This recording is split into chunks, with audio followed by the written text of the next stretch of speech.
Welcome to Saltgrass, a show about how local communities can engage with the climate crisis at a grassroots level. My name is Ali Hanley. This is the last episode of Season 5. I was ready to wrap up the season at the end of last year with the Connecting Country episodes, but then the housing series came up and that was a really wonderful opportunity, and it drew the season into 2024. And once we were there, I found out about today's topic and decided that I needed to squeeze it in as well. Season 5 has been a wonderful mix of the usual Saltgrass stuff. Each season I try to keep the topics diverse, and I'm conscious of including things that highlight that diversity.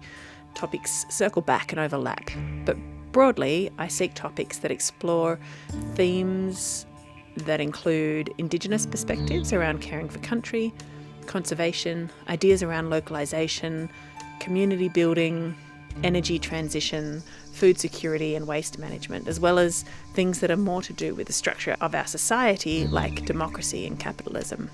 Season 5 touched on almost all of those bases, but we hadn't covered anything to do with one last topic that I think is really vital when we look at all the ways that we can think about and respond to the climate crisis, and that is, of course, activism. In a way, everyone I talk to is doing a type of activism. Some people I speak to on the show are much more aware of that than others, and for me, just making the show is a kind of activism. But what I'm talking about here is the good old-fashioned direct action, specifically non-violent direct action, and this can take many forms, from letter writing, protesting on the streets, going to rallies, or at the more extreme end of things, blockading or disrupting activities that the activists consider harmful, like trains of coal that might be travelling to the ports to be exported. And true non-violent direct action is determinedly disruptive, but it creates no harm to a living being, so not to people or animals. It might harm the efficiency of a business or the ability of a company to fly under the radar of public opinion, but that's in contrast to the much greater harm that those activities are doing to the planet and to our futures. We have explored non-violent direct action a few times through Saltgrass episodes. I think it's worth reiterating because activists often get represented as ratbags or troublemakers in the mainstream media, that they're disrupting things just for the sake of it. But what you'll hear today is much more in alignment with the vast majority of my experience of activists, which is that they're people who have deeply considered what they're doing and why, and they feel that taking action is one of the only avenues left for them to have some agency to effect change and stop a greater harm from happening. So join us today as I chat to 3 activists, Bernard Tonkin, Laura Levetan and Dean Bridgefoot, who decided that what they really needed to do was to hand out popcorn in the local branch of a bank.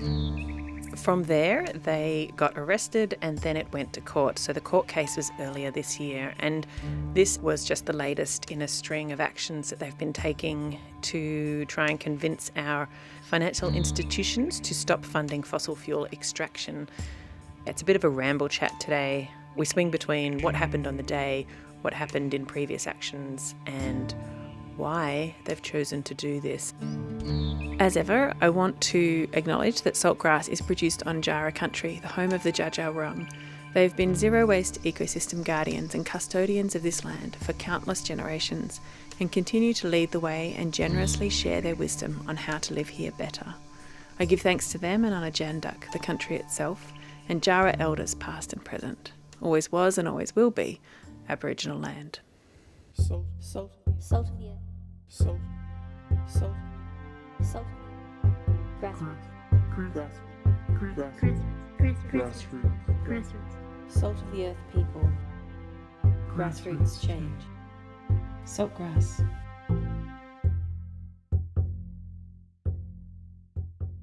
Listen to all episodes of Saltgrass on your podcast app or at saltgrasspodcast.com. Do you want to start with why you went there and what led up to that day? Because I know that you were writing letters and you were trying to engage with them for a while beforehand. On the day we arrived outside the bank with a bunch of supporters from Castlemaine. We were pretty low and slow when we first went in. I think our decision-making up to that moment was when we're talking about an action, any action. We always go through the objectives, the stages that we've been through so far, what the meaning of this is strategically in the bigger picture of things, what are our limits, and finally, is this arrestable or not? We always go through a whole bunch of hoops, and I don't think any of us intend to get arrested for the hell of it. It's always at a point in time where it appears to be relevant to do so and worthwhile. So I think in this case, this was the last month before NAB's decision on refinancing the 1 billion loan. So it had gotten down to the wire in that campaign that was initiated by Move Beyond Coal.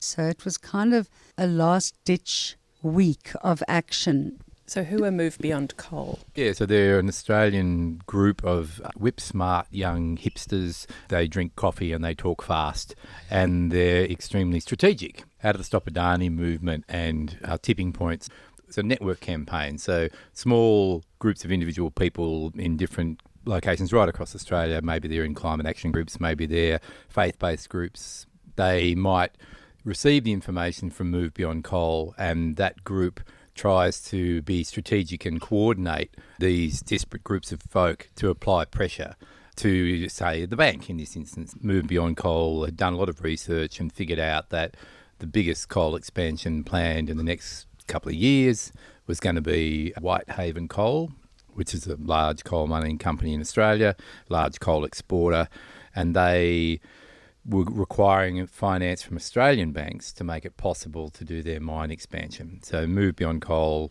had done a lot of research around that and said, we can try and dry up the finance, we can make it really hard for these projects to go ahead. And so they coordinated a whole heap of actions with people saying the main financer, as Laura explained, was the National Australia Bank. So let's get groups right across Australia to have a direct communication with the National Australia Bank. They just basically send out emails or ring you up and go, hey, do you want to be part of this campaign? You usually get really good information and you feel connected and part of something bigger.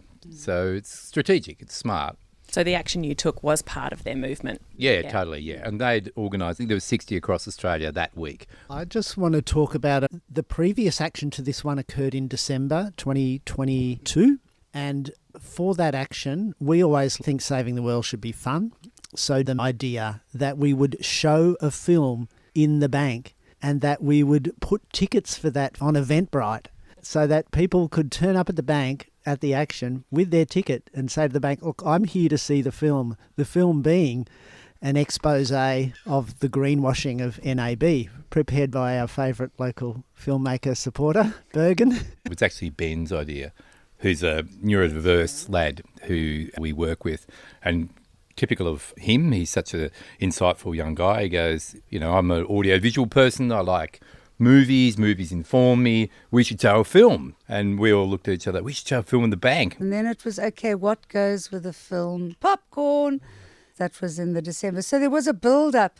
I mean, it was an easy decision for us to make because this was pretty urgent. I mean, this loan would have released 1 billion tonnes of CO2 equivalent over its typical 40-year lifespan. It doesn't matter how many panels we put on our roof, how much compost and recycling we do. We only get somewhere with this stuff if we push the lines of authority. So in this case, we were ready to push it with NAB. It was just a question of which branch. So we went to Bendigo because we'd had interactions with them before. It had been an up and down over quite a long period of time. We knew by that stage that it doesn't matter what you say, what you write. Again, the individual conversation can be perfectly fine. It's the collective corporate decision that is the evil. And the state will always protect private property. So you know that they won't be far behind if you clearly handing out popcorn and not making a deposit. It was very beautifully said when you were in the bank, Laura. If you ever get arrested and you get the chance to see your body cam footage, I'd advise you to dress nicely and speak pithily and wittily, which you did really well, Laura. So you can request to see body cam footage. Often it's used as evidence. So there's some absolute banger highlights in there when the arresting sergeant's going to Laura. he's kind of busy and looking around, and Laura says, "Look at me, Jamie," and brings him back. And he goes, "Look, I'm really busy, you're stopping me from doing stuff." And she goes, "Well, go and do some real crime. I'm not going anywhere. I'm in the bank. We'll be here when you get back." We're here all day. Yeah, that's right. We're running away. Yeah, that's right. Normally your criminal friends run away, right? Oh, yeah. So, well, promise you we ain't going anywhere. So you go. Well, it doesn't work like that. How does it work then, Jamie? I mean, these are all the moments where you're playing for time, because there's no point in going in and 5 minutes later you come out in handcuffs. It just doesn't work like that. You play for time. They give you gazillion warnings. And the other thing is it's non-violent action. So there's no shoving of cameras in people's faces. There's no yelling. There's no obstructing of the teller so the customers can't. There's none of that. We just hang out. Very low key. With a bit of theatricality to draw attention. Yeah. With the popcorn and the other stuff. And it's the not, movie. And yeah, absolutely, really important.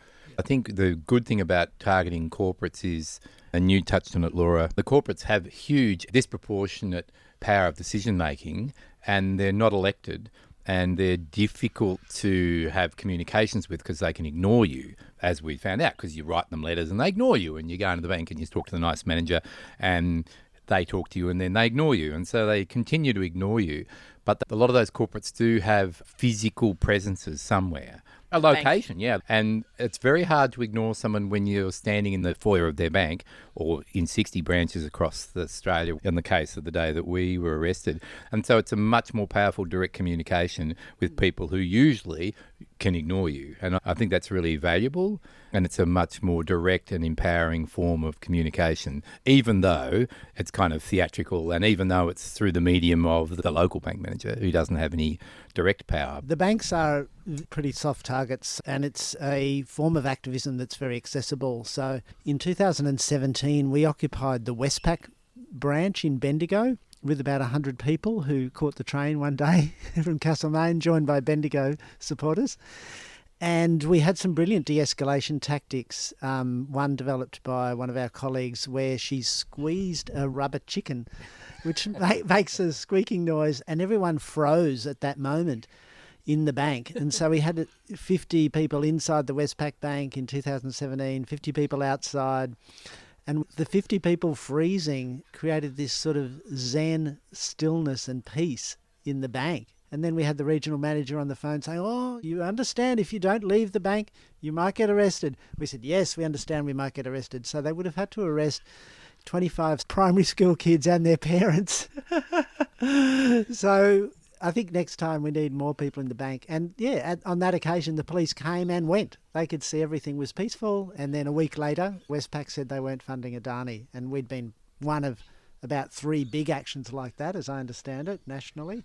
So those coordinated efforts are really important. If you guys had just done this in Bendigo or Castlemaine, it may not make that much difference. Absolutely. We wouldn't just say, okay, we're bored, where shall we go? It's always got to have some strategic purpose. Sometimes we have joined actions in other parts of Australia, cities, coal mines, rails, ports, and I tend to favour corporate targets rather than the public domain. Because, I mean, Dean just said they're not elected. They may have massive contracts with government. So that the nexus between government and corporations worldwide has resulted in the population being disempowered. Fossil fuel mining, royalties, taxes. The Australian government is dependent on that. Australia is the biggest coal exporter in the world. Newcastle is the biggest coal port in the world. The only thing that stands between yourself and a corporation with their undue powers is law. And if you have a quick rustle through the Crimes Act, I mean, there are literally thousands of ways that you can choose to become a criminal, right? I mean, the opportunities are endless. Now, we don't set out to become criminals because it's a bloody nuisance, right? But criminal justice system is there to, in a sense, they say, okay, it's to protect you from the worst of yourselves.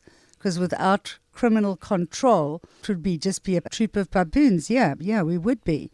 But we get the survival part of the equation right, because I've never known a troop of baboons that actually messed up its environment. They take opportunities from their environment, but they don't mess it up. No.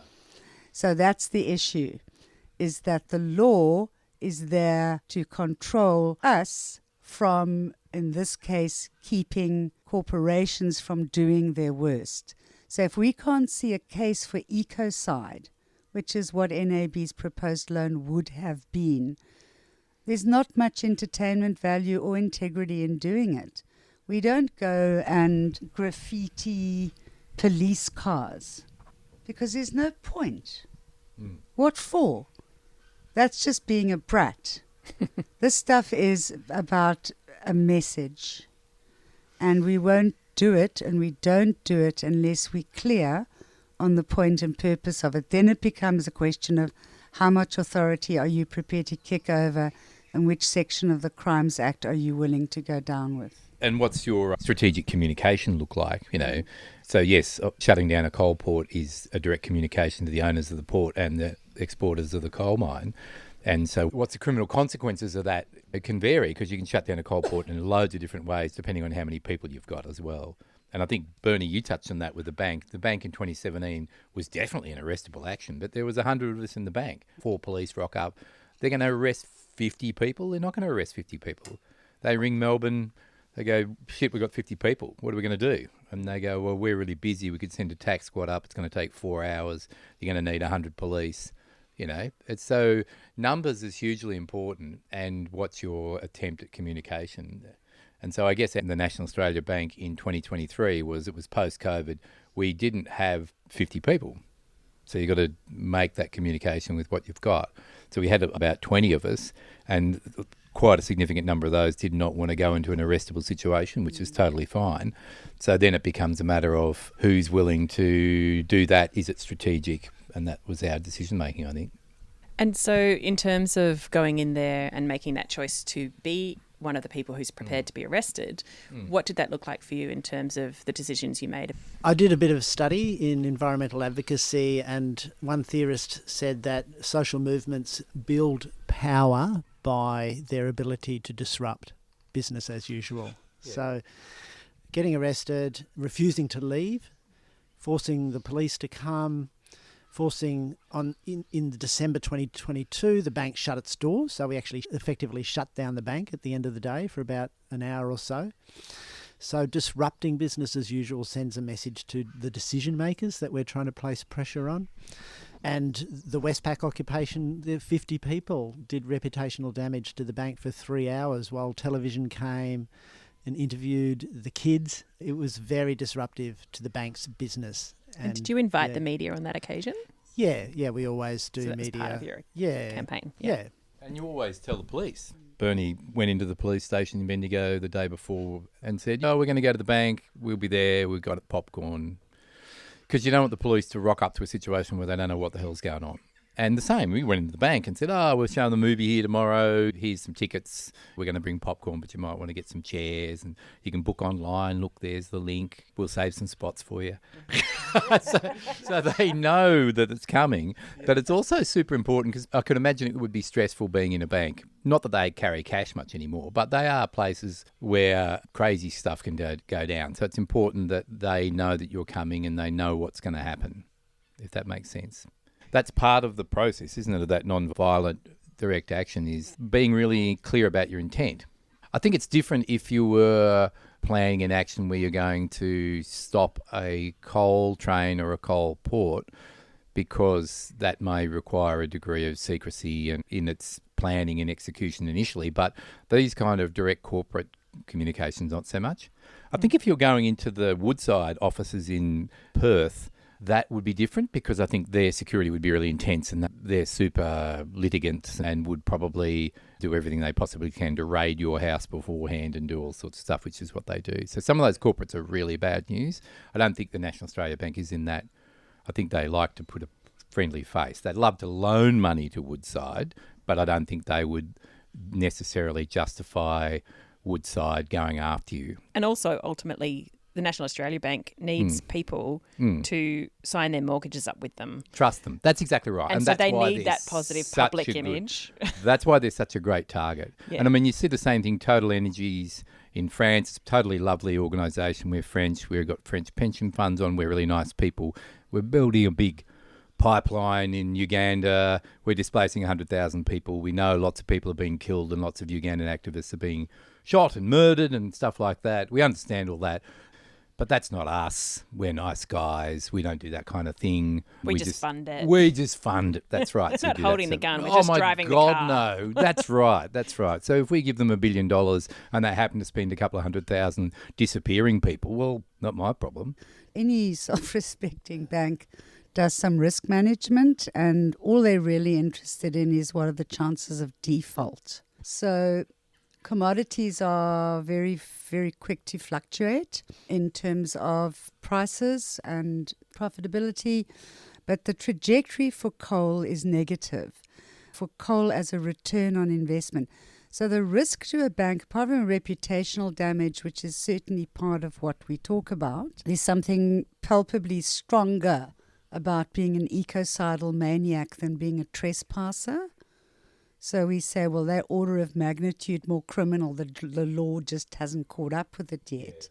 One fine day, they will be in violation of the law, and then the tables will turn. Once we actually have laws that That say actually if you're make damaging, it criminal yeah. to damage the environment, not just something that you have to fill in a document for. So the closest the banks get to assessing that risk is to say, is there a chance of default here?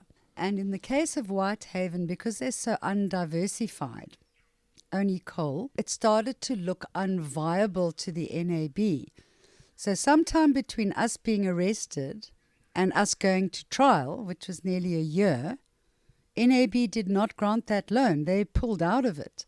And the chief operating officer, financial officer, said that coal is becoming increasingly difficult to get finance for. So everybody knows the risk attached to it is greater than it ever was. So for us, the risk was worth it. There was a sense of desperation by the end of March last year about this particular loan. We probably got 1 or 2 actions away from a decision. And that's exactly what happened. They just went quiet. So we wanted to make a connection between NAB and the Rochester and Echuca floods and say there's actually real people suffering as a result of what NAB is doing. So I think a great action would have been to dump a load of muddy furniture out the front of NAB to make the connection between what they're doing with their investments and the real human consequences. Yeah. I've recorded a few episodes with student strikers and youth activists, and you guys are at the other end of life, and I wonder if you'd talk a little bit about what motivates you to take actions like this. We're at the older end of the activist spectrum. We didn't cook this up last Friday. This stuff cooks over your lifetime usually. And you'll develop your whole understanding of the concept of justice as soon as you've lived in a society where there are so obviously some justice elements patently missing. You either get it or you don't get it at the time. And there's a global tendency to repeat. We learn from history so well that we repeat the same mistakes exactly. It's like that. But all of us individually and then collectively as we bumped into each other in this small neighborhood. By the time climate became the villain in the piece, we couldn't think of anything more universally damaging, destructive, and requiring a level of effort, a scientific collaboration never before been seen. So nothing kind of gets bigger than that. And once you've seen the scale and the boundarylessness of it, and get your head around it, the motive is to act on that topic more than anything else. More than anything else. For me, the picking of climate activism took a while for me to twig that it was the biggest issue and was able to be stopped 30 years ago. Stopped 30 years ago. Yeah. But no. Yeah, so in court I talked about how I felt ashamed, actually, and it came out quite powerfully emotionally. Actually, I found it very hard to continue for a couple of minutes. That's a good emotion to express sometimes. I felt ashamed on several levels. One, I felt ashamed that we, as Laura said, we hadn't fixed the problem, and that's an indictment on my generation because we've known about the problem for a long time. And I also felt ashamed that we assumed that young people were the hope. And I think that that's pretty bloody unfair to lump our hope and our hopelessness in the fact that we didn't do shit early enough onto young people. That doesn't mean to say that there hasn't been lots of people doing awesome work who are of our generation and that we're not way further down the track than we would be otherwise. We haven't fixed it, but we could be way further behind. We don't know. These are complicated things that we'll never know. Yeah, so I also think that we are in a position of, well, some of us are in a position of privilege, and how you use your privilege is really instructive. So you can use your privilege to buy a second investment property and make sure your kids can go to university where other kids can't, and do all that sort of stuff and have a really fat retirement and all those things. That's one form of how you can use your privilege, and that's okay. Or you can use your privilege to make your grandchildren's existence better. And that's the intergenerational conversations you can have. So I think for me, contextualises why we do stuff that's a bit annoying and frustrating to our children. Just getting arrested in banks and stuff. I think they like it, but I think they also think, oh, fuck, he's off going into the bank again, the old grumper. You know what I mean? But I think it's also, it's up to us to do that. I think the idea of privilege is a really interesting one to unpack a little, because I don't know what your personal situations are, but a young person who's renting and doesn't have a career yet, they might not have any sort of financial security. A $200 fine to them would be devastating. I've talked to a couple of people who are like grandparents, and they're like, I'm retired now. I don't have a job to lose. I don't have to pay my mortgage anymore. And even psychologically, I think often people later in life have just figured out who they are and what they're doing. And it's obviously still an emotional experience to put yourself on the line like that and take those risks. Yeah, when you have been thinking about injustice and power imbalances and systemic reasons for it for a long time, and that's what was behind the whole idea of grey power in Australia and around the world, was the older people looking at their grandchildren, looking at their relatively comfortable retirement and saying, I still have something to say. I'm not just going to fade out because I'm an old nuisance. And it gives you a different type of moral argument. I mean, I probably won't be around to experience the absolute worst effects of climate change if we don't avoid them by acting absolutely right now. This is an urgent situation. So I could be selfish and say, well, I'm just going to ride the bus around Australia. I would feel useless if I didn't use my education, my life experience, and follow my interests. My interests have always been about the natural world and the geophysical world. And over time, you start realizing how much less of it there is. Every time you go somewhere that you've been before and you realize that the orangutan population has halved since you were last there. Why? There's the palm oil in front of you, there's the logging, there's the mining, and it just seems relentless. So I'm assuaging my own conscience by doing this, but my conscience matters to me. It might not matter that much to somebody else who's getting a bit annoyed with me. But I mean, we're fortunate enough to live in an environment here where we have a lot of support. So you spoke about there's your $200 fine, you can suck that up. We raised that money within 24 hours because of the kind of community that is here, or that we are naturally connected into. And you're not always going to agree on every element of every action. I mean, I was unsure about public disruption, but instead of taking a position on it, I just took the view, let's go and see how it feels. See what happens when you stand in a swarm blockade across one of the dozens of lanes on St Kilda Road. See how you feel when a motorbike comes whizzing past you and grazes you on the thigh. See how you feel when an ambulance comes through. it behoves me to find out at least what this is about. And if I get an abnormal rush of agency from doing that, I have to look at myself really carefully.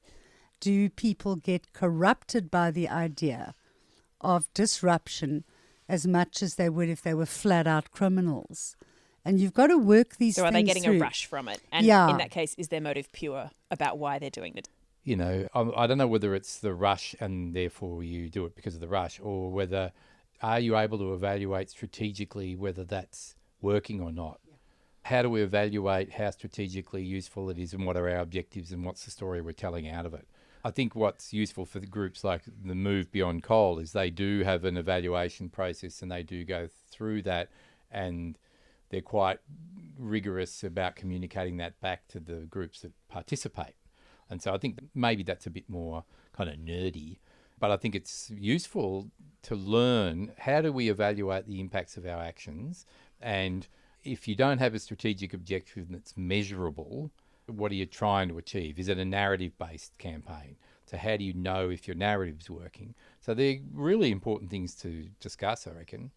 Like our campaign against the National Australia Bank is quite easy to evaluate how many newspaper stories, how many people got into the bank, what was the bank's public statement. You know, there's measurables that you can actually see whether the pressure's working on them, and the bank pulls out of the loan. Well, that's a win.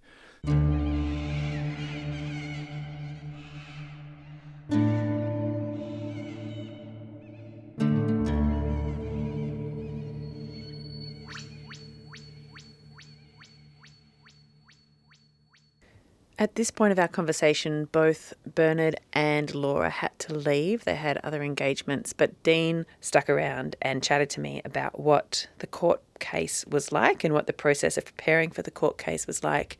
And yeah, I think it's a really interesting and important conversation to have around what the impacts are. You might think of activism as just being that day that they hand out popcorn in the bank.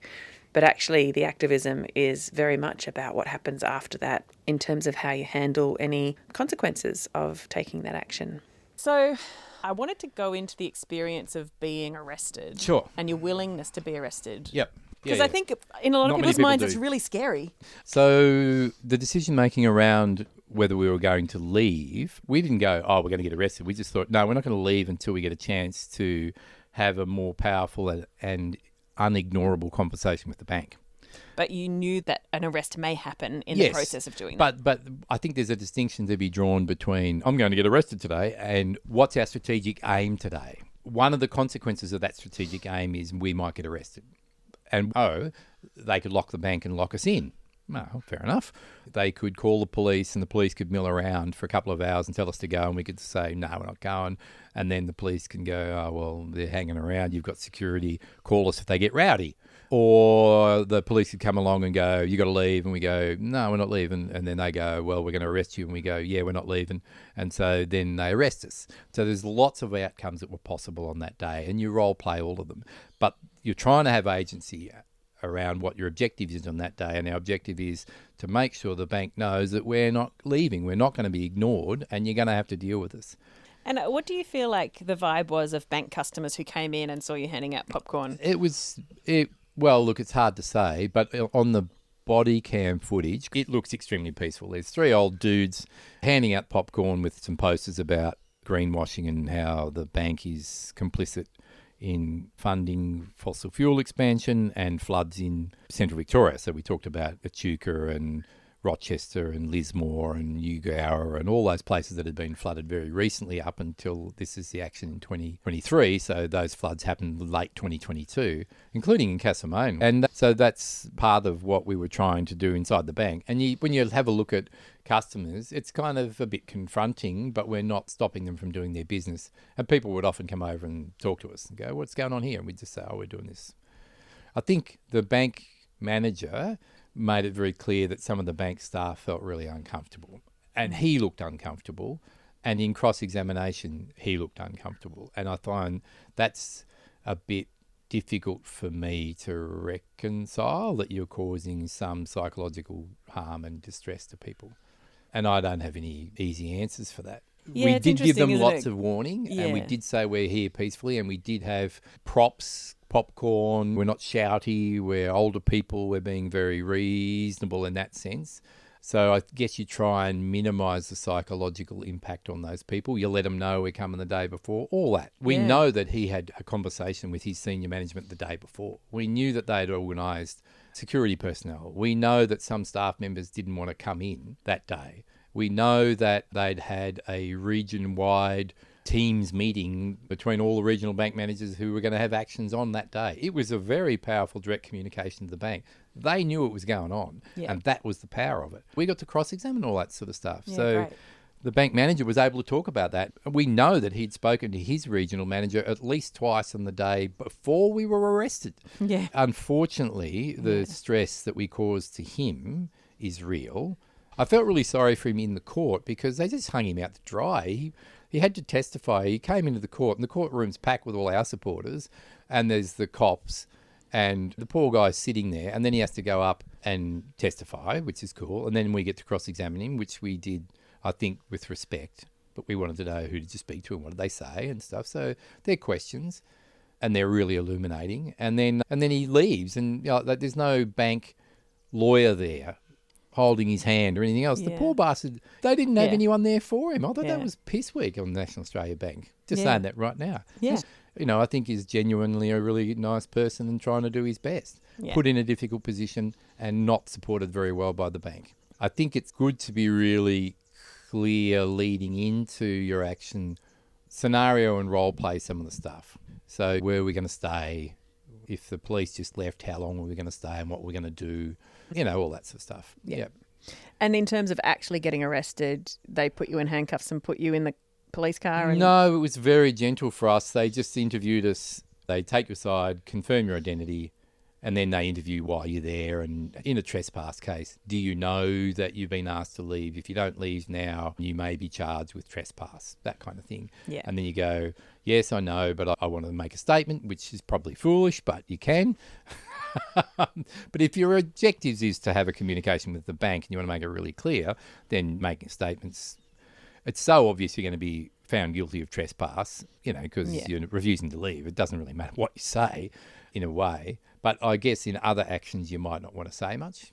Like if you're locked onto a coal train, you might want to say absolutely nothing. You might just go, yep, I understand I'm locked onto a coal train and you're cutting me off and I might be charged with, whatever it is. And you go, no comment. That would be different, and you want to be clear about that earlier on. But in a trespass case like this, it's just quite simple. Establish your identity, ask you to leave. When you refuse to leave, they say, we may arrest you, and do you want to say anything about that? And you go, oh, yeah, nah. And then they put handcuffs on you and escort you out.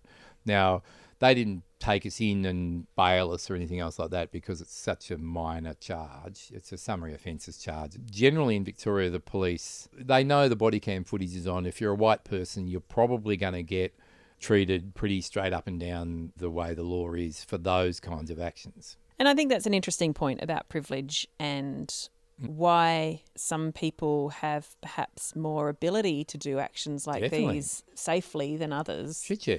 The Yeah. Gomeroi people in New South Wales opposed Whitehaven from day one, still opposing Whitehaven. Where they're currently coal mining and where they want to open up more mines, they are completely opposed to this. It's a total destruction of country. Yeah. Yep. But the consequences for them, if they stood up to it, might be Oh, greater. huge. Yeah. Well, Indigenous people get killed. By the criminal justice system, Indigenous people Yeah. die, and they would all have family members. They would all know family members who have died in custody. Yeah. So I have the ability not to speak for Gomeroi people, but I have the ability to try and stand up for some of their rights, which are being completely trampled by this fossil fuel colonialism. Colombia, Mexico, Honduras, you get killed.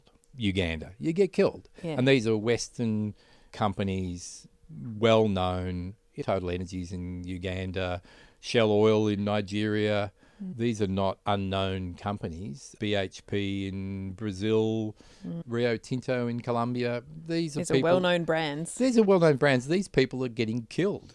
And the corporate headquarters sometimes are in Australia and sometimes in France or whatever else.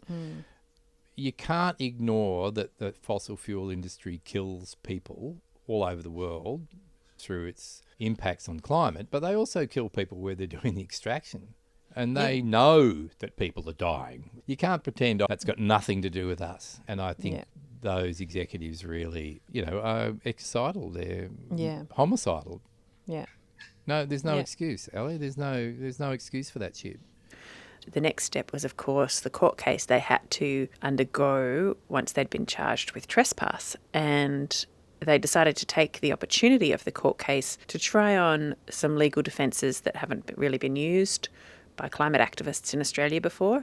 And I was really curious about what the whole process of going through the court case was like for them. Preparing for the defence of duress took a lot of time because we're not lawyers and we wanted to self-represent. And I think that's empowering, but that means that you have to then figure out how do you subpoena witnesses and how do you subpoena the bank for documents and where do you get Form 327G and where do you take it to get it stamped. All those sort of things that if you have a lawyer, they just ring up the document server people and go, serve this on the bank. And you pay $1,000 for your lawyer to organise that for you. So we didn't have any of those resources. That just meant, in the first instance, that Laura did a lot of the sheepdogging of documents and affidavits and subpoenas, which took a lot of her time, and she was awesome at it. And, then Bernie and I took other roles around preparing legal arguments around admissibility of evidence and how do you demonstrate what the threat was. And in this instance, the threat is the loan that the National Australia Bank is going to make to a coal miner. So that's the threat, and the harm is the climate change that results. So how do you legally tie your actions to the threat that the bank's making? And is the bank against you? The bank didn't say we're going to kill you and your family, but then you look through legal examples that says the threat doesn't have to be explicit, it can be implied, and it doesn't necessarily have to be only against you, it can be against wider members of your community. So you look for angles about how the law can be stretched to include protecting the climate in the current legal system, which we found out it can't be, but it does unlock the door a little bit to other people who might use the defence of duress or similar climate actions, You were a precedent in a way, because I think that is a win. So in terms of the wins you've had, the bank did not fund the loan you were fighting against. That was a win. And this legal process actually came with, you didn't win the case. No. But it may have set a precedent, which would be really helpful. Had some really, that's it, Ali. We had some really good advice to say, this is really worthwhile because of your long-term history with the bank and because of the actual time frame that this was going to happen very soon, and you'd tried all these other actions, that it fitted nicely with the legal defence of duress in Victoria. So Section 322 capital O of the 1968 Crimes Act. There is, if you commit a crime, the defence of duress is always available to you, no matter what the crime is, except statutory rape and murder. You've got to have really extenuating circumstances to use duress under those circumstances.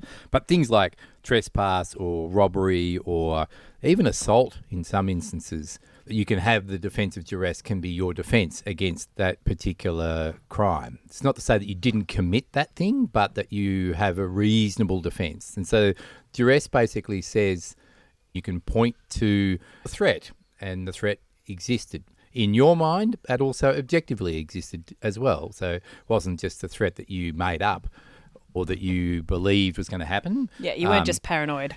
That's right. It both exists in real terms for an objective other person, and it existed and you believed it was a real threat, that you believed that that threat was going to be carried out, and that you tried other actions that were reasonable to try and alleviate the threat, but they were to no avail. So in the end, the only choice of action that you had to try and get away from that threat was to conduct the behaviour that you conducted. So in our case, the defence of duress was the bank was threatening a loan to this coal mine. We understood that that would make things way worse. We'd been in a campaign for 1.5 years with the bank. We had gone to the bank and had conversations with them to no avail. We'd written to the bank and got no responses. We'd gone to the bank with a movie and handed a letter to the manager in Bendigo.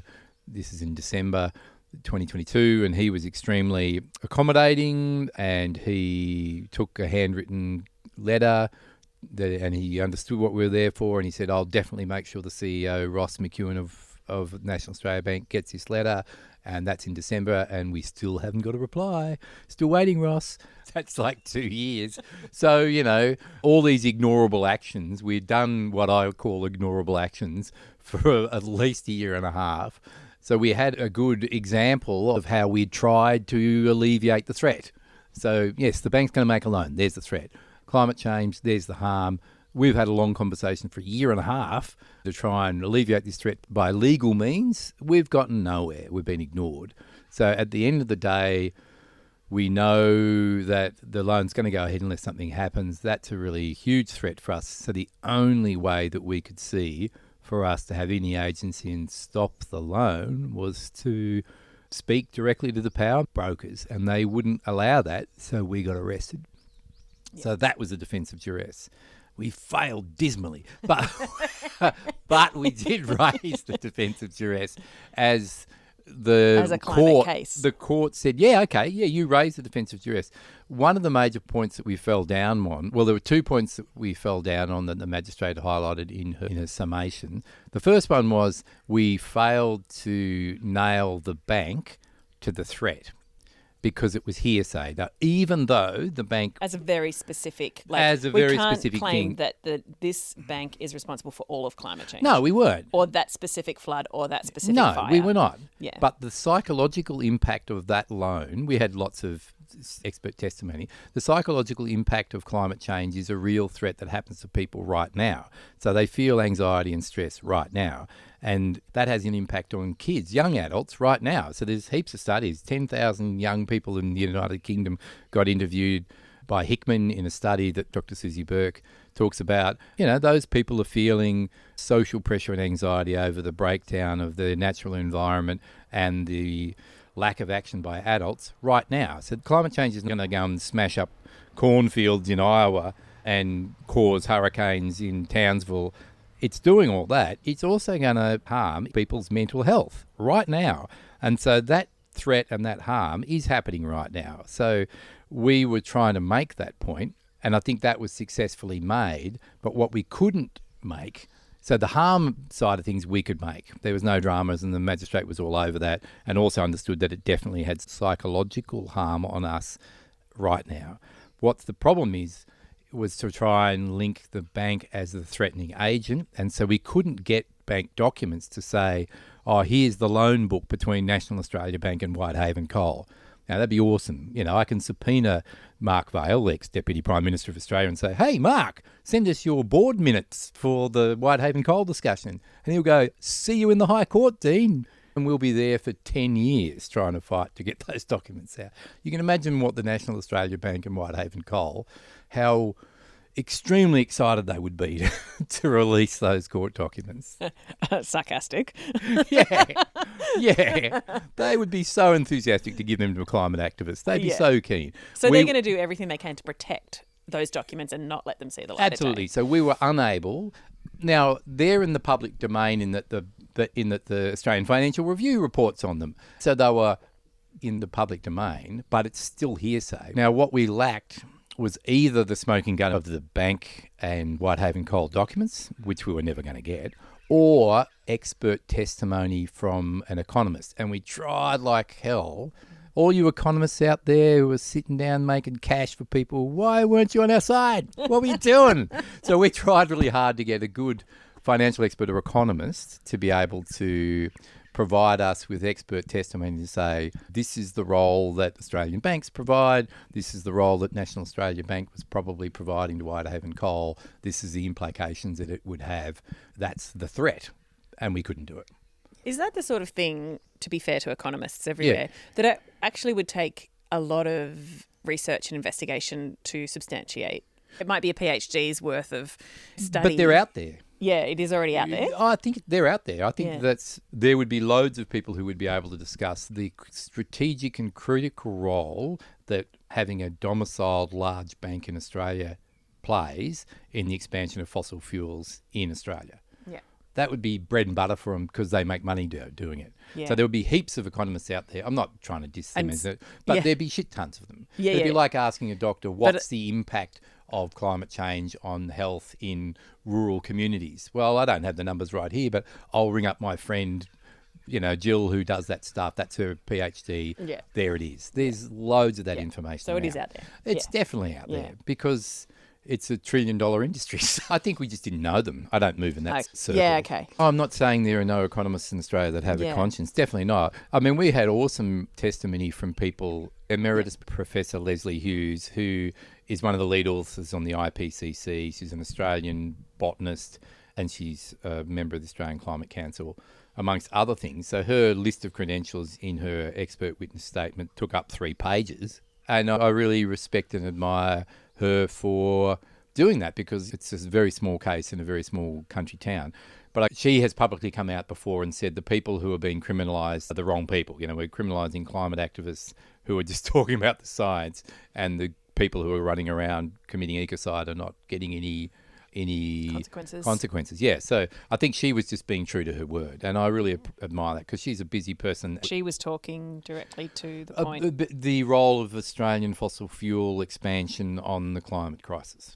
So it's really relevant. We don't have any climate budget left anymore. Expansion of the fossil fuel industry in Australia is ecocidal. There is no scientific reason for coal mining, gas or oil expansion to go ahead.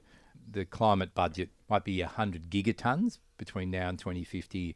There's about 4,500 gigatons worth of coal, oil and gas currently on the books, so to speak. So already developed, already being exploited. There's 4,500 gigatons. So if you do the maths, if those companies already have 4,500 tons of oil, coal and gas, that they have mines and gas plants and oil rigs ready to export, that doesn't go into 100. So why would you build more? There is no reason. We can't physically do it. So that was her testimony in a nutshell. We've already spent the budget well and truly, and opening up new coal mines, well, that's just a bit silly. So another 1 billion tonnes from Whitehaven Coal was just an impossible number, rounded up into an impossible number. Then Dr. Susie Burke was talking about the psychological impacts of climate change, both in disasters and on people who are currently living with climate change, and solastalgia, the loss of sense of place because of environmental degradation, quite often environmental degradation, specifically climate anxiety and its impacts on kids and parents. So she could talk very cogently around how the impacts of climate change and the threat of climate change is impacting people right now, and particularly young people. And as parents of young people and grandparents of young people, what's your moral responsibility to try, or what's your agency to try and prevent moral harm to these young people? And then there was a Dr. Martin Brannigan, who's a non-violent direct action expert. And so he was talking about the stages of social resistance and their efficacy. And so when he talked about that, he talked about, well, you go through these escalatory stages until you're left with non-compliance, which is not ignorable anymore. So we'd done all the sensible things that were leading up to that. We'd written letters, we'd gone to the bank, we'd had conversations, we'd met with our MPs, we'd done all the other things which are sensible and useful, but sometimes power structures won't change unless you directly challenge them and put yourself in the way. And that was his testimony. And then the role of gender and violence and how that intersects with climate change as well. Dr. Deborah Parkinson's research, and she is an adjunct professor at Monash University, and her main area of research is around the impacts of climate and disasters on gender and gender violence. And so she was particularly talking about the acceleration that happens in disasters around climate and the disproportionate impact on women and kids. She's Australia's leading expert in the government response to gendered violence in disasters. So that's her main field of research. So those 4 people were able to really clarify what the harm was. What we lacked was the expert witness to say the bank's role in loaning money is crucial for these mines to go ahead. They don't go ahead unless there's a domiciled Australian bank. And this loan was coming up for renegotiation, so therefore that's the timeline, that if we could stop this loan, we could stop 1 billion tonnes of CO2 being released. And we had a very short window of opportunity, and we'd done all the other things under the duress but we couldn't prove that the bank was the threatening agent sufficiently. So I think that's really interesting. Yeah. And as an aside, do you know if they have attempted to get a loan from another bank in Australia? Oh, they would since have for then? sure. Yeah. But they haven't. But the chief financial officer that Laura was alluding to, Whitehaven Coal, came out in August last year. So we got arrested in March. The NAB pulled out in May of the loan, and in August the chief financial officer of Whitehaven Coal comes out and goes, oh my God, we're going to have to use our own money. We're going to have to use our own money to fund these coal mines because banks in Australia won't lend us money anymore. And they're awash with cash. Whitehaven Coal is awash with cash because of the price of coal went through the roof after the invasion in Ukraine. So the risk for them is much higher now because it's much nicer. Why would they even go for a loan? Oh, because it's much nicer to use somebody else's money to make money. But you also then have to pay interest. Yeah, but if you can use somebody else's money to make money, that's so cool. That's just like a magic pudding. Yeah, so they can go ahead. Yes, Yeah. they can. They're not, though, because they don't want to be left holding the baby because they have to pay, either they have to use their own money or have to borrow money overseas. And if there's not a local bank who is willing to be a lead partner, then, why is that? Why aren't you getting... Australia's awash with superannuation money and bank money. You've got one of the wealthiest banking sectors in the world. Why aren't you getting money off those guys? They've got cash coming out of their ears. Why are you wanting money off me? So that's Adani's problem as well. It's exactly the same thing for Adani. They have to fund it themselves. And there are lots of things you can fund if you're a billionaire. It's nice to open coal mines because they're very profitable, but it's even nicer to get somebody else to give you the money to do it. Absolutely. Yeah. And so in terms of all the other actions that happened on that same day, how many of them also went to court? There was a whole heap of people that got charged with trespass. I think 60. So there was a lot across Australia. And most of them just pleaded guilty and took the fine. Moved on. Stuff, which is cool because they have other strategic assessments going on for them. Yeah, and that was good. And so have we unpacked what your case might mean in future cases?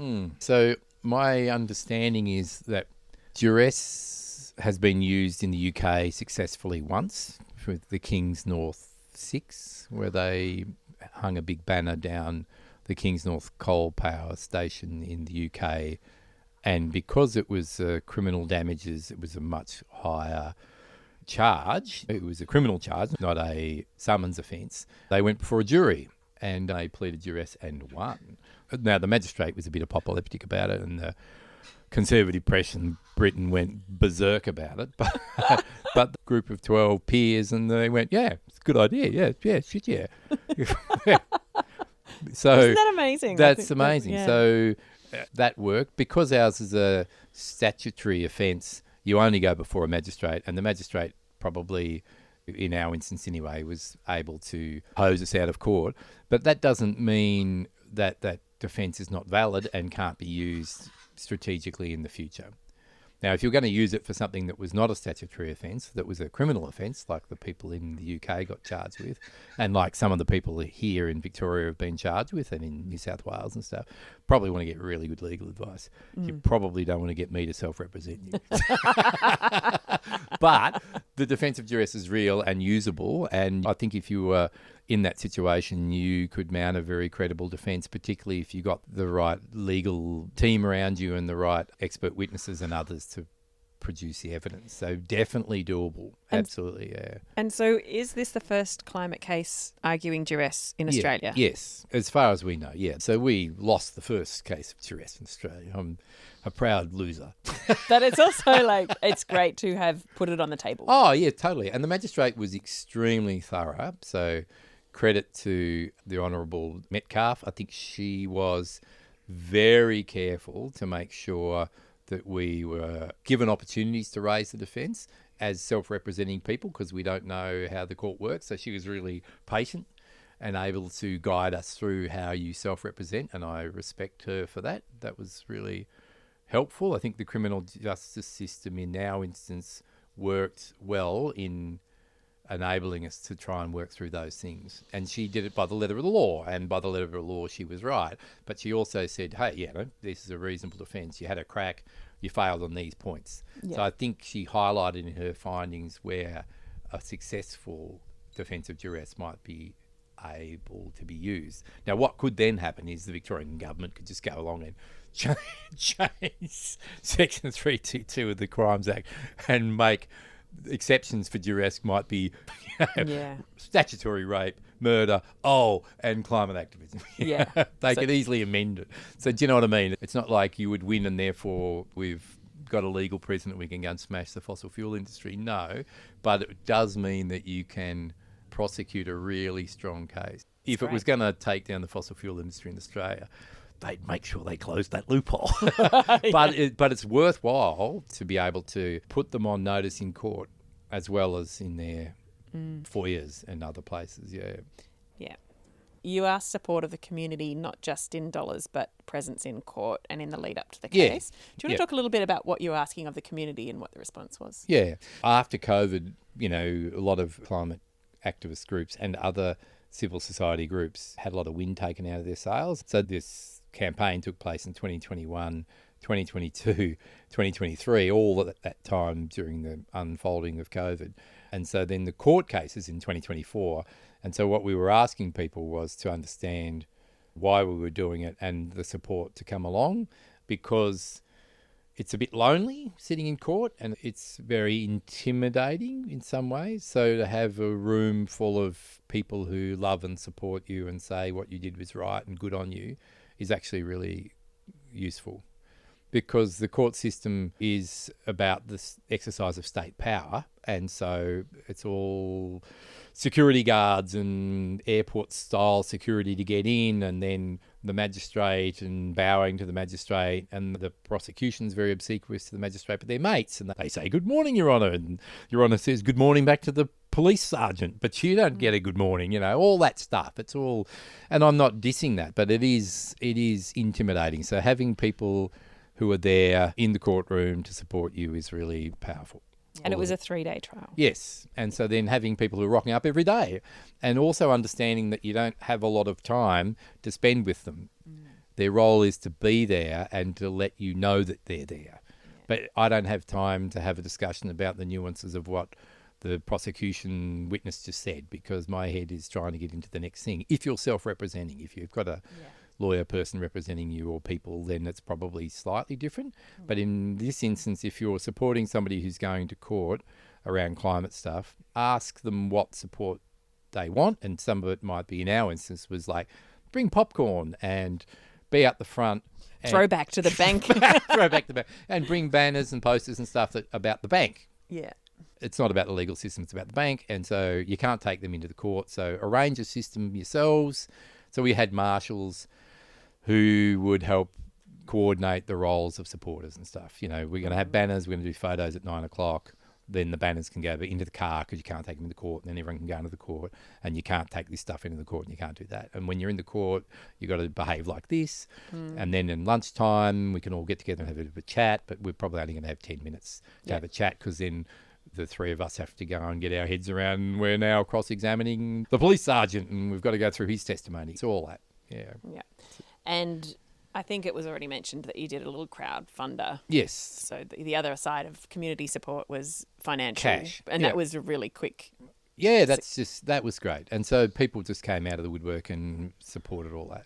Yeah. And your fines were not great. No, but there's a lot of other stuff that goes into that you wouldn't think. So to subpoena a witness on your side costs you $40. To subpoena the bank costs you way more than $40. Yeah. So there's a lot of costs involved.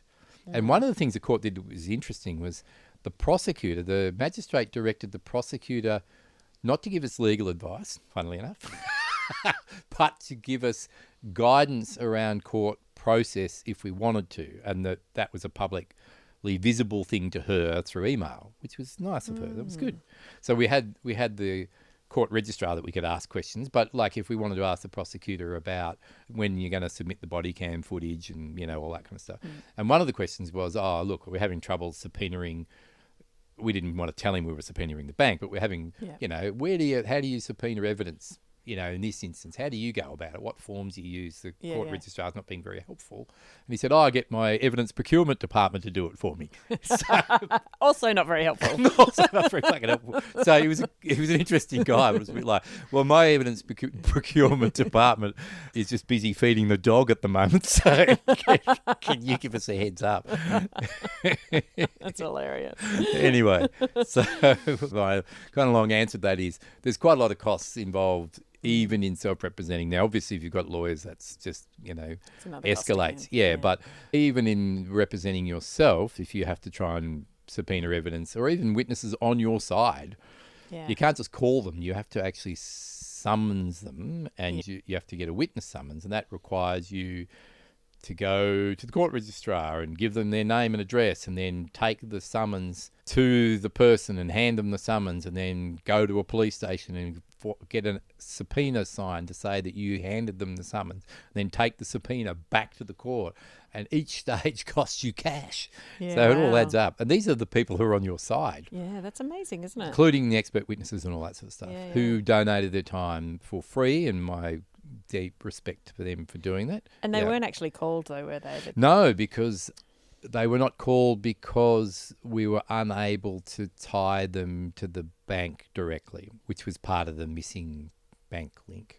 Yeah. Sort of one leads to the other, cascading thing. Yeah. So you had them ready to go if you could. If the Draw that magistrate, line, but yes, the magistrate said well, no. she was cool. She tried really, really, really hard to give us the ability to draw that line, but we just didn't have the smoking gun. Yeah. But she was awesome. She gave us lots of opportunities to try and Yeah. do that. At the end of the trial, she said something quite supportive. Yes, absolutely. You have a very strong moral argument, but you don't have a legal one. And she understood that we were participating in a tradition that was about changing the moral framework around how the law and humanity work together, in that sense. So she understood our role around the suffragettes. So women advocating for the vote for women in the 1920s was illegal, or some of the tactics they used was illegal. But that was the right thing to do. And the same with slavery. So it was completely legal in the common law in the UK in the 1820s to own slaves. Actually, up to the 1850s. It was okay to own slaves. So if you were a slave and your kids were born into slavery and you allowed them to escape, you broke the law. You were stealing somebody else's property by freeing your children. So the law makes things illegal to protect property rights, but that doesn't mean it's morally right. And that was what she was talking about. She understood that we were working in that tradition and that we were morally right, but no law was broken by the bank as it stood. Yeah, and it's such an interesting point around how laws are formed and what they're created for. Yes. And ultimately, the whole legal system is there as a safeguard for what should be common decency and morality. Yes. But common decency and morality, as you just said, changes over time. Of course it what does. our sense of that is as a society. Absolutely. So it's fascinating. George It's Washington, fascinating. lovely, beautiful freedom fighter for the United States in the War of Independence, had slaves. Yeah. And actually, as part of the end of the negotiations of the American War of Independence with the British, wanted his slaves back. No irony there, George. Yeah. And in fact, one of his freed slaves went to go and live in Sierra Leone afterwards. The British transported them to Sierra Leone, and he was a Washington. There's a whole group of people in Sierra Leone who are Washingtons. With the last name Washington. With the last name Washington. Wow. The slaves of Yeah. George Washington. Yeah, there you Amazing. go. So social mores change for sure. It's cases like this that challenge that Yes. help shape the law as it develops. Absolutely. So Yeah. that's why it's important. Yeah. Well, that's what we would say. Yeah. We're Yeah. not Martin Luther King. No. And I'm definitely not George Washington.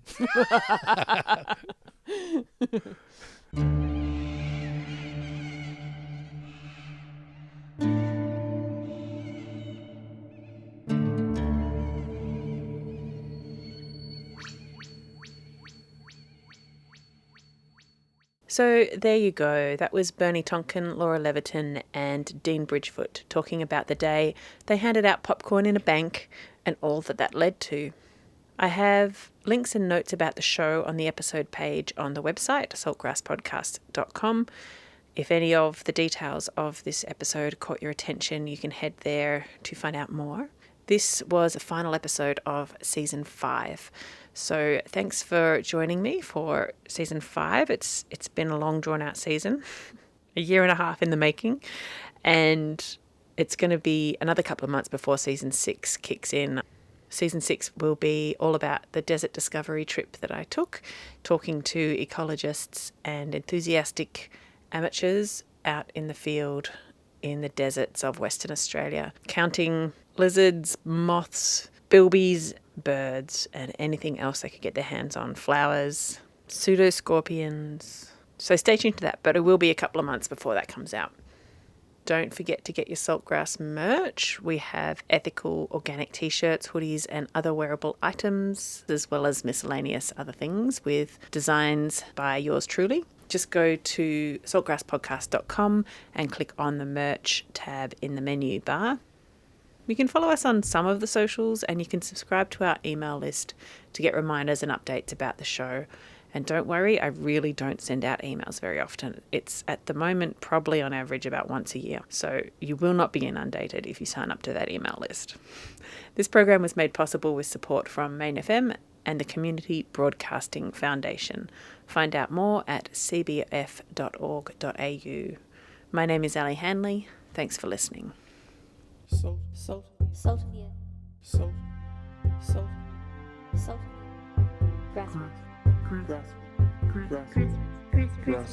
Grassroots. Salt of the earth people. Grassroots change. Saltgrass.